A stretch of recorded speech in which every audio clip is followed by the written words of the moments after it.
Hello student, welcome to study of commerce.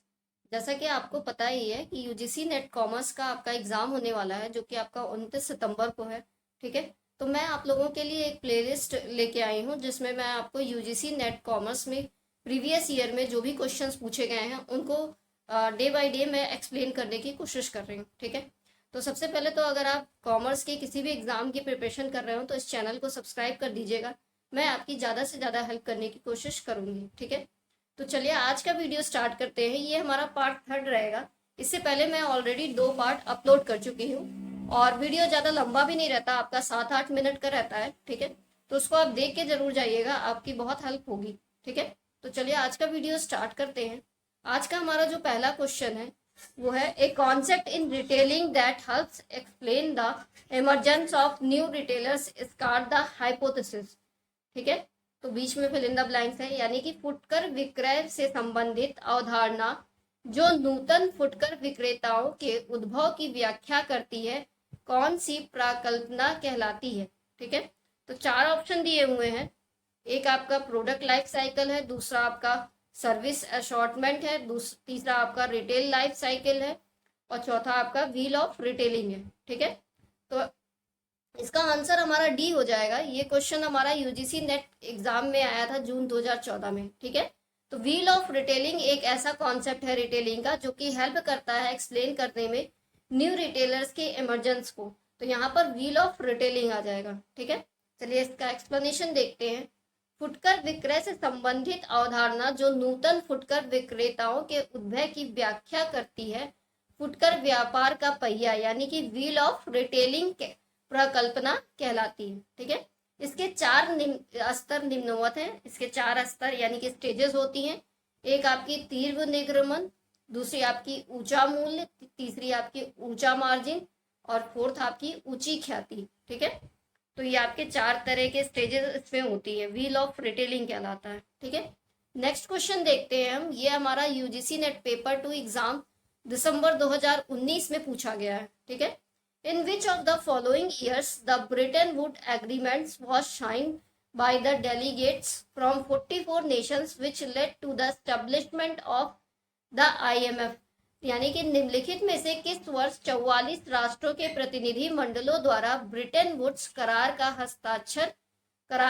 हस्ताक्षर किए गए, जिसके परिणाम स्वरूप IMF का गठन हुआ।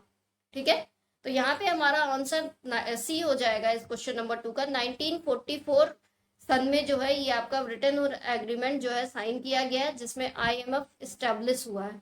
ठीक है, चलिए एक्सप्लेनेशन देख लेते हैं हिंदी में।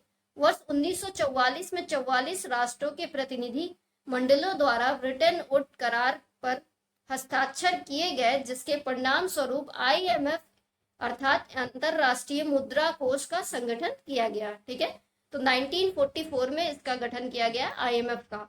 IMF एक अंतरराष्ट्रीय वित्तीय संस्था है जो अपने सदस्य देशों की वैश्विक आर्थिक स्थिति पर नजर रखने का कार्य करती है। ठीक है, चलो इससे हमें ये भी पता चला कि IMF करती क्या है।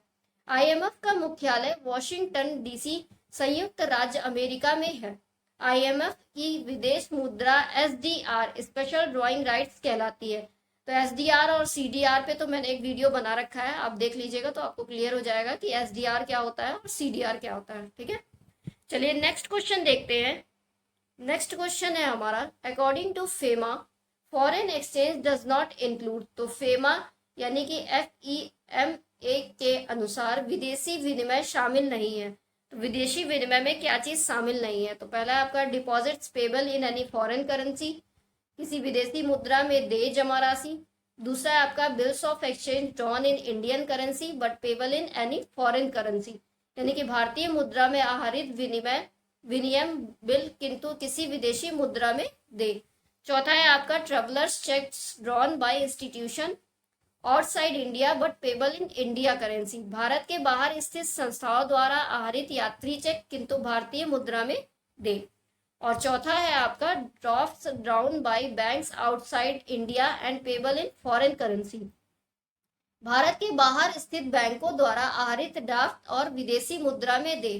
तो इसमें हमारा आंसर क्या हो जाएगा? डी। तो यही हमारा आंसर है। ये क्वेश्चन हमारा यूजीसी नेट एग्जाम दिसंबर 2019 में पूछा गया है, ठीक है।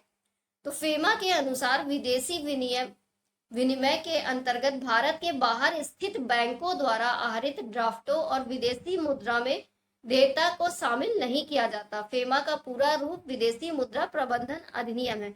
यानी कि इसमें क्वेश्चन में पूछा गया था कि foreign exchange does not include, तो ये तीनों चीजें तो फॉरेन एक्सचेंज में इंक्लूड की जाती हैं। डिपॉजिट्स पेबल करना फॉरेन करेंसी में, बिल्स ऑफ एक्सचेंज और ट्रेवलर चेक्स ड्रॉन करना।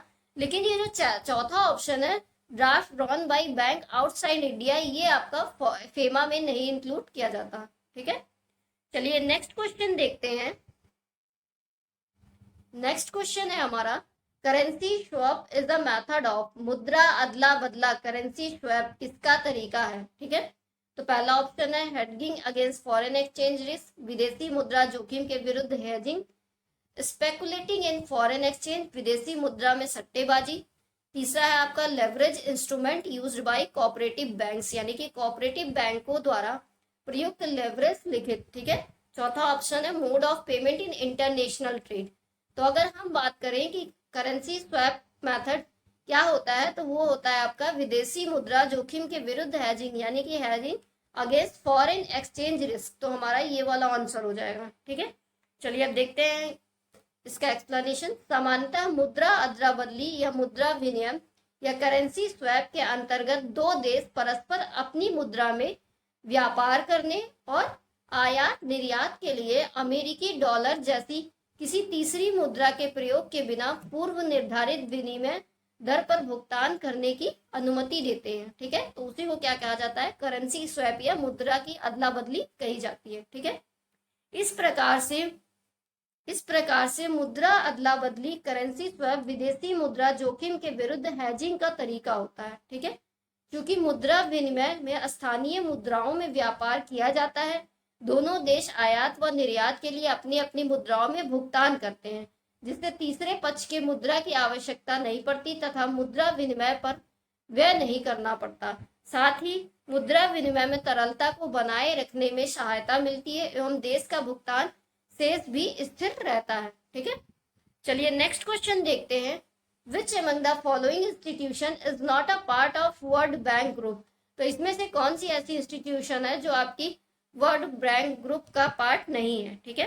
पहला ऑप्शन है आपका इंटरनेशनल डेवलपमेंट एसोसिएशन, अंतरराष्ट्रीय विकास संघ IDA, इंटरनेशनल मॉनेटरी फंड यानी कि IMF, इंटरनेशनल फाइनेंस कॉर्पोरेशन यानी कि IFC। चौथा है आपका मल्टीलेटरल इन्वेस्टमेंट गारंटी एजेंसी यानी कि MIGA। तो अगर हम बात करें वर्ल्ड बैंक का, तो उसका ये भी पार्ट होता है, इंटरनेशनल डेवलपमेंट एसोसिएशन और इंटरनेशनल मॉनेटरी फंड भी उसमें आते हैं और इंटरनेशनल फाइनेंस कॉर्पोरेशन भी आते हैं। लेकिन ये जो फोर्थ ऑप्शन है आपका मल्टीलेटरल इन्वेस्टमेंट गारंटी एजेंसी यानी कि मीगा, ये आपका उसका पार्ट नहीं है। एक मिनट रुक जाइएगा, इसमें आंसर बी दिया है, सॉरी इंटरनेशनल मॉनेटरी फंड नहीं आता, बाकी सब चीजें इसमें आती हैं।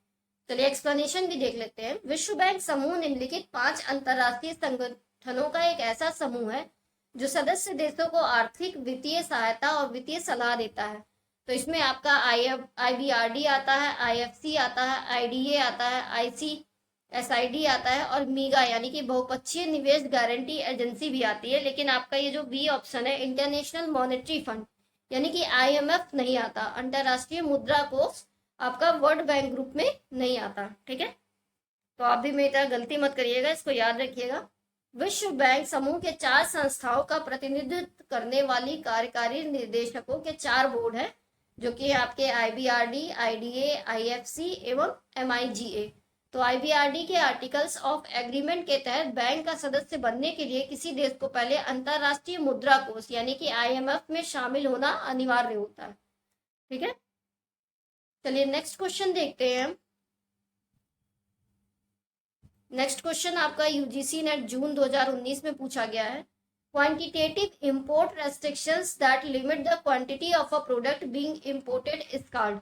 तो परिमाणात्मक आयात प्रतिबंध जो उत्पाद के आयात की मात्रा को सीमित करते हैं वो क्या कहलाते हैं, तो वो आपके कोटा कहलाते हैं, ठीक है। तो क्वांटिटेटिव इंपोर्ट रेस्ट्रिक्शंस जो कि लिमिट करती हैं प्रोडक्ट की क्वांटिटी को इंपोर्ट करने के लिए, वो आपकी क्या कहलाती है? कोटा कहलाती है। चलिए एक्सप्लेनेशन भी देख लेते हैं। कोटा एक प्रकार से परिमाणात्मक आयात प्रतिबंध होता है, ठीक है, रेस्ट्रिक्शंस लगाती है इंपोर्ट पे, जो उत्पाद के आयात की मात्रा को सीमित करता है। एक निश्चित अवधि के दौरान आयात या निर्यात की जा सकने वाली राशि को सीमित करने के लिए आयात कोटा निर्धारित किया जाता है। कोटा का उद्देश्य कुछ उत्पादों की आपूर्ति को सीमित करना, जो आमतौर पर उनकी कीमतों में वृद्धि करता है और स्थानीय कंपनी को बिना मांग के पूंजीकरण करने की अनुमति देता है, ठीक है। एम्बार्गो सबसे गंभीर प्रकार का कोटा है, क्योंकि यह पूरी तरह से व्यापार को प्रतिबंधित करता है। कोटा एक प्रकार से गैर ट्रैफिक बाधाओं को की श्रेणी में आता है, ठीक है। तो ये गैर ट्रैफिक यानी कि नॉन टैरिफ की लिस्ट में आता है आपका कोटा। चलिए नेक्स्ट क्वेश्चन देखते हैं, ये भी आपका जून 2019 में पूछा गया है। Which of the following is an instance of non-conventional dumping? यानी कि निम्नलिखित में से कौन सा अपारंपरिक पाटन का दृष्टांत है? तो चार ऑप्शन है। स्पॉडिक डंपिंग यानी कि छीटपुट पाटन, प्रीडेटरी डंपिंग यानी कि परभक्षी पाटन, रिवर्स डंपिंग यानी कि व्युत्क्रमी पाटन, और डी परसिस्टेंट डंपिंग यानी कि सतत पाटन। तो इसमें से जो सी ऑप्शन है रिवर्स डंपिंग, यही आपका नॉन कन्वेंशनल डंपिंग में आता है, ठीक है। तो व्युत्क्रम पाटन अपारंपरिक पाटन का दृष्टांत होता है। तो ये थे आपके आज तक के क्वेश्चंस। आई होप आपको वीडियो पसंद आया होगा। वीडियो अगर पसंद आया होगा तो लाइक कर दीजिएगा, चैनल को सब्सक्राइब कर दीजिएगा आगे की और वीडियोस देखने के लिए। Thanks for watching.